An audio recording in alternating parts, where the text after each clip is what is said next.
നമസ്കാരം. സൂര്യദീപം അസ്ട്രോളജിയിലേക്ക് എല്ലാവർക്കും സ്വാഗതം. നമ്മൾ ഇന്ന് ഇവിടെ സംസാരിക്കുന്ന വിഷയം വളരെ പ്രധാനപ്പെട്ടതാണ്. ഇത് മകയിരം നക്ഷത്രക്കാരെ സംബന്ധിച്ച് ഇവരുടെ ജീവിതം തന്നെ മാറ്റിമറിക്കാൻ കഴിയുന്ന ചില കാര്യങ്ങളാണ് നമ്മളിവിടെ പറയുന്നത്. ഈ മകയിരം നക്ഷത്രക്കാർക്ക് ഇതുവരെ വിജയം കണ്ടെത്താൻ കഴിഞ്ഞിട്ടില്ല എങ്കിൽ നമ്മൾ പറയുന്ന കാര്യങ്ങൾ കൃത്യമായിട്ടൊന്ന് ഒരാഴ്ചയെങ്കിലും അനുവർത്തിച്ചു കഴിഞ്ഞാൽ തീർച്ചയായിട്ടും ഇവർക്ക് വിജയം കണ്ടെത്താൻ കഴിയുന്നതാണ്. ഇതിന്റെ കാരണം ഇവർക്കെതിരെ ഉണ്ടാകുന്ന ശത്രുദോഷം ഇല്ലാതാകുന്നു. കൂടോത്രം, ദൃഷ്ടിദോഷം, കണ്ണേറ് അങ്ങനെയുള്ള ഒരു നെഗറ്റീവ് എനർജികൾക്കും ഇവരെ ശല്യപ്പെടുത്തുവാൻ സാധിക്കില്ല, അല്ലെങ്കിൽ ഇവർക്ക് നേരെ തിരിയുവാൻ സാധിക്കില്ല എന്നുള്ളതാണ്. അതുപോലെ തന്നെ നമ്മളുടെ മറഞ്ഞു കിടക്കുന്ന ഭാഗ്യമൊക്കെ നമ്മൾക്ക് ലഭിക്കുന്നതാണ്.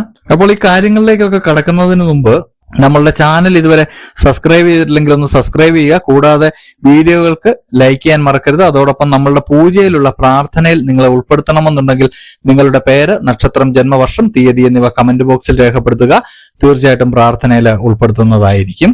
നമ്മൾ ഈ മകയിരം നക്ഷത്രക്കാര് ഒരുപാട് കഷ്ടപ്പെട്ടിട്ടുണ്ടാവാം, ചില പൂജകളൊക്കെ നടത്തിയിട്ടുണ്ടാവാം, വഴിപാടുകൾ നടത്തിയിട്ടുണ്ടാവാം. ജീവിതത്തിൽ ഒന്നും ഒരു മാറ്റവും ഉണ്ടായി കാണില്ല. നമ്മൾ ഈ പറയുന്ന കാര്യങ്ങൾ നിങ്ങളുടെ ജീവിതത്തിൽ ഒന്ന് അനുവർത്തിക്കുക. ഇതിന് പ്രത്യേക ചട്ടവട്ടങ്ങളൊന്നുമില്ല.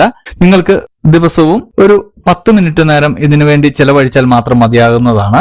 ഏത് അവസ്ഥയിലും നിങ്ങൾക്കിത് ചെയ്യാവുന്നതാണ്. പക്ഷെങ്കിൽ മനസ്സ് ഏകാഗ്രതമായി വെച്ചിരിക്കണം എന്നുള്ളതാണ്. മറ്റുള്ള കുശുമ്പ്, അസൂയ ഒന്നും ഉണ്ടാവാൻ പാടില്ല എന്നുള്ളതാണ്. ഈ മകയിരം നക്ഷത്രക്കാരെ കുറിച്ച് പറയുകയാണെങ്കിൽ ഇവര് 2 രാശിയിലായിട്ടാണ് ജനിച്ചിരിക്കുന്നത്. ഇടവം രാശിയിലും മിഥുനം രാശിയിലും നേർപകുതിയായിട്ടാണ്. അതായത് ഇടവം രാശിയിൽ ആദ്യ പകുതിയും മിഥുനം രാശിയിൽ അവസാന പകുതി. അങ്ങനെ വരുമ്പോൾ ഇടവം രാശിക്കാരുടെ അധിപൻ ശുക്രനും മിഥുനം രാശിക്കാരുടെ അധിപൻ ബുധനുമാണ്. ആദ്യമായിട്ട് നിങ്ങൾ ചെയ്യേണ്ടത് ഇടവം രാശിക്കാര് ശുക്ര മന്ത്രം തീർച്ചയായിട്ടും എല്ലാ ദിവസവും 7 പ്രാവശ്യം ജപിക്കേണ്ടതുണ്ട്. ഇത് 108 തവണ നിങ്ങൾക്ക് ഏകാഗ്രതയോടെ ജപിക്കാൻ കഴിഞ്ഞാൽ വളരെയധികം പോസിറ്റീവ് എനർജി നിങ്ങളിലേക്ക് വന്നു ചേരുന്നതാണ്. അതുപോലെ തന്നെ മിഥുനം രാശിക്കാര് ബുധമന്ത്രവും എല്ലാ ദിവസവും 7 തവണ ജപിക്കേണ്ടതുണ്ട്. കൂടാതെ 108 തവണ ജപിക്കുകയാണെങ്കിൽ നിങ്ങൾക്ക് തീർച്ചയായിട്ടും പോസിറ്റീവ് എനർജി ഉണ്ടാകുകയും ഒരുപാട് മാറ്റങ്ങൾ ജീവിതത്തിൽ ഉണ്ടാകുകയും ചെയ്യും.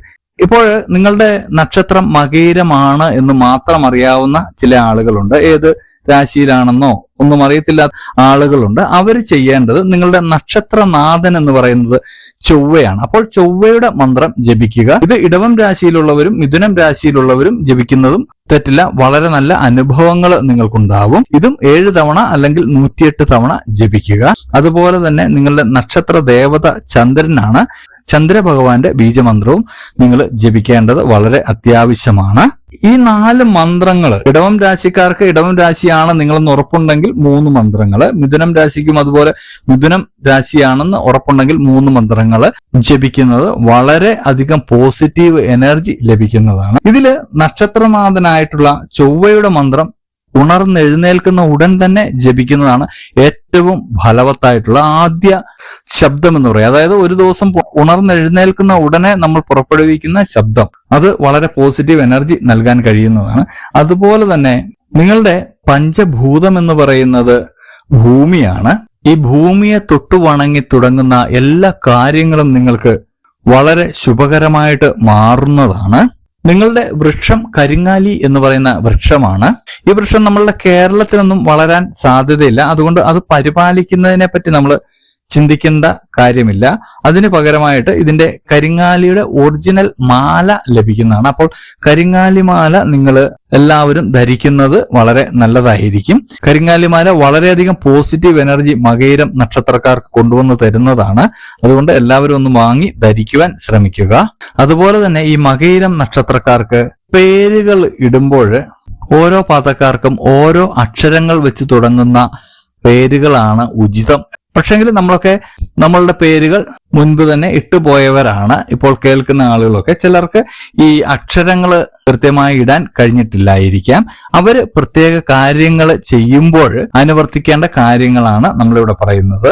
മകയിരം നക്ഷത്രത്തിലുള്ള ആദ്യ പാദത്തിൽ ജനിച്ചവർക്ക് വേ എന്ന അക്ഷരത്തിൽ തുടങ്ങുന്ന പേരുകളാണ് വളരെ ഉചിതം.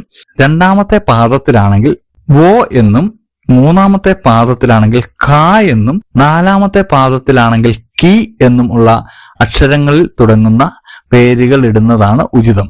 പക്ഷെങ്കിൽ നമ്മളുടെ ആരുടെയും പേരുകൾ ഇങ്ങനെ ആയിരിക്കാൻ സാധ്യതയില്ല. ചിലർക്കൊക്കെ അത് ലഭിച്ചെന്നും വരാം. അങ്ങനെ വരുമ്പോൾ നമ്മളൊരു ശുഭകാര്യം ചെയ്യുമ്പോൾ നമ്മൾക്ക് അത് പൂർണ്ണമായിട്ടും ഫലമുണ്ടാകുന്നതിനായിട്ട് നമ്മൾ ഒരു വെള്ള പേപ്പറിൽ നമ്മൾ ഉദാഹരണത്തിനായിട്ട് നമ്മൾ 1-ാം പാദത്തിലാണ് ജനിച്ചതെങ്കിൽ നിങ്ങളുടെ പേര് അനീഷ് എന്നാണെങ്കിൽ ആ വെള്ള പേപ്പറിൽ വേ എന്നെഴുതി ഒരു കുത്തിട്ടതിന് ശേഷം അനീഷ് എന്നെഴുതുക. എന്നിട്ട് അത് പൂർണ്ണമായിട്ടും മടക്കി നമ്മളുടെ പൂജാമുറിയിലോ അല്ലെങ്കിൽ നിങ്ങൾ ആരാധിക്കുന്ന ദൈവത്തിന്റെ ഫോട്ടോയുടെ മുന്നിലോ വയ്ക്കുക. എന്നതിന് ശേഷം പരീക്ഷകൾ, അതുപോലെ സ്ഥലക്കച്ചവടം, അങ്ങനെയുള്ള പ്രധാനപ്പെട്ട കാര്യങ്ങളൊക്കെ ചെയ്യുവാനായിട്ട് പോവുക. തിരിച്ചു വന്ന് അത് പൂർത്തിയാക്കിയതിനു ശേഷം അത് അഗ്നിശുദ്ധി വരുത്തുക. അതായത് അഗ്നിയിൽ കത്തിച്ച് ഭൂമിക്ക് നൽകുക. അതായത് നിങ്ങൾ ഈ പേപ്പർ കത്തിക്കുമ്പോൾ ആ ചാരം ഭൂമിയിൽ ലയിച്ചു ചേരുന്ന രീതിയിൽ മണ്ണിൽ വെച്ച് വേണം ഇത് കത്തിക്കുവാന്. ആ ചാരം അവിടെ നിന്ന് എടുത്ത് മാറ്റാൻ പാടില്ല. ഈ കാര്യങ്ങളൊന്ന് നിങ്ങൾ ശ്രദ്ധിച്ചു കഴിഞ്ഞാൽ വളരെയധികം പോസിറ്റീവ് എനർജി അവിടെയും നിങ്ങൾക്ക് ലഭിക്കുന്നതാണ്. നിങ്ങൾ ചില നക്ഷത്രക്കാരുമായിട്ട് വലിയ ഇടപാടുകൾക്ക് പോകാതിരിക്കുന്നതാണ് നല്ലത്. അത് നിങ്ങളുടെ നക്ഷത്രം തന്നെ മകയിരവും മറ്റൊരു മകയിരവും തമ്മിൽ വലിയ ഇടപാടുകളൊന്നും ചെയ്യാതിരിക്കുന്നത് വളരെ നല്ലതാണ്. അതുപോലെ തന്നെ ചിത്തിരയും അവിട്ടും ഇത് നമ്മൾ ചില സാഹചര്യങ്ങളിൽ ചെയ്യേണ്ടി വരുമ്പോൾ നിങ്ങളുടെ രാശിയാധിപന്മാരെ ഒന്ന് പ്രീതിപ്പെടുത്തി മന്ത്രമൊക്കെ ഒന്ന് ജപിച്ച് നിങ്ങൾ ചെയ്യുന്നത് വളരെ നല്ലതായിരിക്കും. അതുപോലെ തന്നെ മകയിരം നക്ഷത്രക്കാർക്ക് ഏറ്റവും നല്ല ദിവസം എന്ന് പറയുന്നത് മകയിരം നക്ഷത്രം തിങ്കളാഴ്ച ദിവസം വരുന്ന ദിവസം. അതായത് ഇന്നൊരു തിങ്കളാഴ്ചയാണെങ്കിൽ ഇന്നേ ദിവസം മകയിരം നക്ഷത്രമാണെങ്കിൽ അത് വളരെ ഉചിതമായിരിക്കും. അന്നേ ദിവസം എല്ലാ കാര്യങ്ങളും നിങ്ങൾക്ക് അനുകൂലമായിരിക്കും. അത് ആ ദിവസം വളരെ പ്രധാനപ്പെട്ടതാണ്. അതിൽ നിങ്ങൾ വളരെയധികം വിജയിക്കാൻ സാധ്യതയുണ്ട്. ആ ദിവസങ്ങളിൽ അന്ന് പ്രധാനപ്പെട്ട കാര്യങ്ങളൊക്കെ ചെയ്യുവാൻ ശ്രമിക്കുക. അതുപോലെ തന്നെ നിങ്ങൾ പാർവതി ദേവിയെ പ്രാർത്ഥിക്കുന്നതും പൂജിക്കുന്നതും വളരെ നല്ലതായിരിക്കും. അപ്പോൾ നമ്മൾ ഈ മേൽ പറഞ്ഞ കാര്യങ്ങളെല്ലാം നിങ്ങൾ ഒരു 7 ദിവസം ഒന്ന് പിന്തുടരുക. അതിന് പ്രത്യേകിച്ച് ചിട്ടവട്ടങ്ങളൊന്നുമില്ല. ഈ മന്ത്രങ്ങളെല്ലാം നിങ്ങൾ ഒന്ന് ജപിക്കാൻ ശ്രമിക്കുക. വലിയ മന്ത്രങ്ങളൊന്നുമല്ല, എല്ലാവർക്കും ജപിക്കാവുന്ന രീതിയിലുള്ള മന്ത്രങ്ങളാണ്. മറ്റൊരു കാര്യം നമ്മൾ പറയുവാൻ വിട്ടുപോയി. നിങ്ങൾക്ക് അശുഭമായിട്ടുള്ള ചില നക്ഷത്രങ്ങളുണ്ട്. ആ നക്ഷത്രത്തിൽ നിങ്ങൾ ഒരു കാര്യവും ചെയ്യരുത്. അതായത് നിങ്ങളുടെ 3-ാം നാളും 5-ാം നാളും 7-ാം നാളുമാണ്. 3-ാം നാൾ പുണർതം വരും, ആയില്യം 5-ാം നാളായിട്ട് വരും, പൂരം 7-ാം നാളായിട്ട് വരും. അപ്പോൾ ഈ 3 നാളുകളിലും നിങ്ങൾ നല്ല ശുഭകാര്യങ്ങളൊന്നും ചെയ്യാതിരിക്കുന്നതാണ് നല്ലത്. അപ്പോൾ ഇത്രയും അറിവുകൾ വെച്ച് നിങ്ങൾ ഒരാഴ്ച നിങ്ങളൊന്ന് ശ്രമിക്കുകയാണെങ്കിൽ നിങ്ങളുടെ ജീവിതത്തിൽ വളരെയധികം മാറ്റങ്ങൾ വരുന്നതാണ്. അപ്പോൾ അങ്ങനെ ചെയ്യുമ്പോൾ നിങ്ങൾക്ക് ഏറ്റവും ഊർജ്ജസ്വലമായിട്ടുള്ള ഒരു ജീവിതം നയിക്കാൻ കഴിയും. മറ്റു ബാഹികമായിട്ടുള്ള ദുഷ്ട ശക്തികൾക്കൊന്നും നിങ്ങളെ ഒന്നും ചെയ്യാൻ കഴിയില്ല. അപ്പോൾ മകയിരം നക്ഷത്രക്കാരെല്ലാം ഇതൊന്ന് ശ്രദ്ധിക്കുക. അപ്പോൾ ഇതുപോലെയുള്ള അറിവുകൾക്കും വിശേഷങ്ങൾക്കുമായിട്ട് നമ്മുടെ ചാനൽ ഒന്ന് സബ്സ്ക്രൈബ് ചെയ്യുക. ഇനിയും മറ്റൊരു വീഡിയോയുമായിട്ട് നമുക്ക് വീണ്ടും കാണാം. നന്ദി, നമസ്കാരം.